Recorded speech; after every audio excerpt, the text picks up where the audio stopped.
Hello friends, welcome to my YouTube channel HD hub classes. Please friends share my channel and subscribe please.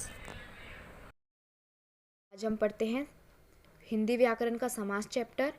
सबसे पहले हम पढ़ेंगे समास का शाब्दिक अर्थ, फिर समास की परिभाषा, फिर समास के भेद मैं आपको आज पढ़ाऊंगी।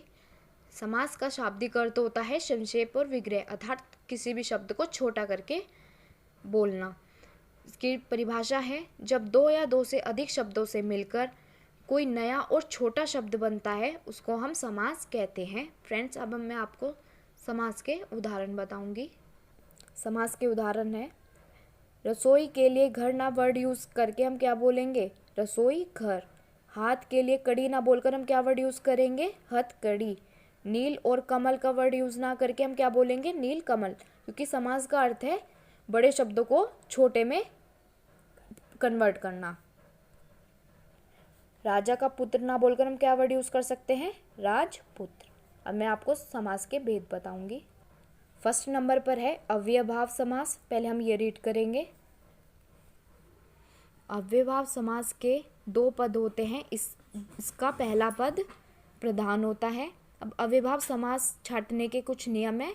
फर्स्ट नियम है इसका, यदि किसी शब्द के आदि मीन्स प्रारंभ में उप लगा हो तथा उप का अर्थ होता है समीपता को दर्शाए, उसमें अव्ययभाव समास होता है। जैसे उपमंत्री आ गया तो हम डायरेक्ट पहचान सकते हैं कि इसमें उप लगा है, तो ये क्या होगा हमारा अव्ययभाव समास। उपाध्यक्ष आ रहा है, उप आ रहा है इसमें, तो हम उप देख के पहचान सकते हैं कि ये अव्ययभाव समास है। ऐसी उप जिलाधिकारी मीन्स जिसके आगे उप लगा होता है वहाँ पर अव्ययभाव समास होता है। सेकंड नंबर इसका नियम है, किसी भी शब्द के प्रारंभ में यदि नी लगा हो, नी का अर्थ होता है अभाव या कमी को दर्शाए, वहाँ अव्ययभाव समास होता है। फर्स्ट नियम क्या था, वहाँ पे उप लगा था। सेकंड नियम में क्या है कि नी लगा हो, वहाँ पे अव्ययभाव समास होता है, जैसे निर्धन, निर्दय।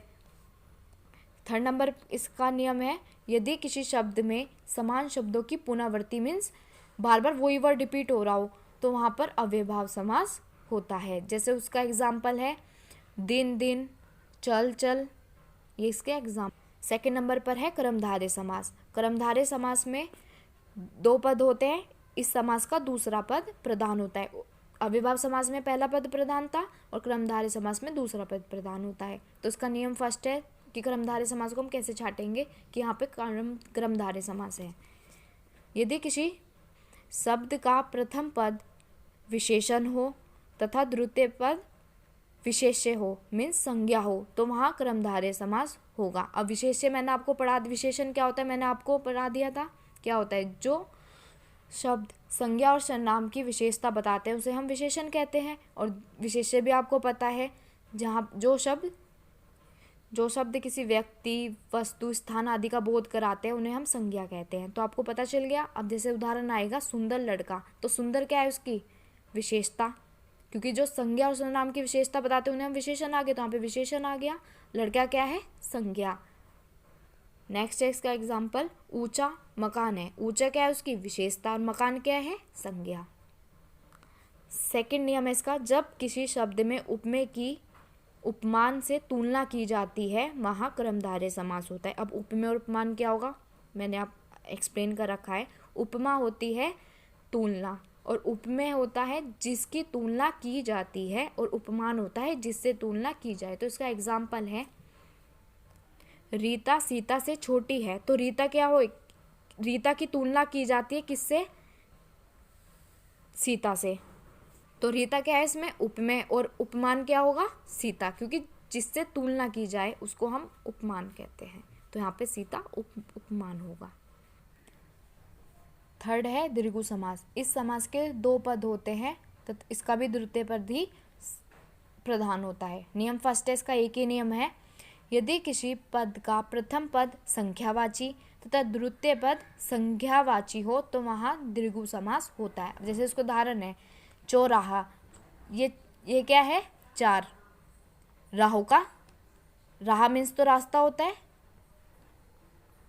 जैसे तीर आया है तो ती क्या है इसमें, तीन को दर्शा रहा है, और राह क्या है, रास्ता। रास्ता क्या हो गया हमारी संज्ञा। तो जो जिसका पहला पद संख्यावाची और दूसरा पद क्या हो, संज्ञावाची हो, तो वहाँ पे द्विगु समास होता है। फ्रेंड्स, आगे के भेद आपको नेक्स्ट वीडियो में रीड कराऊंगी।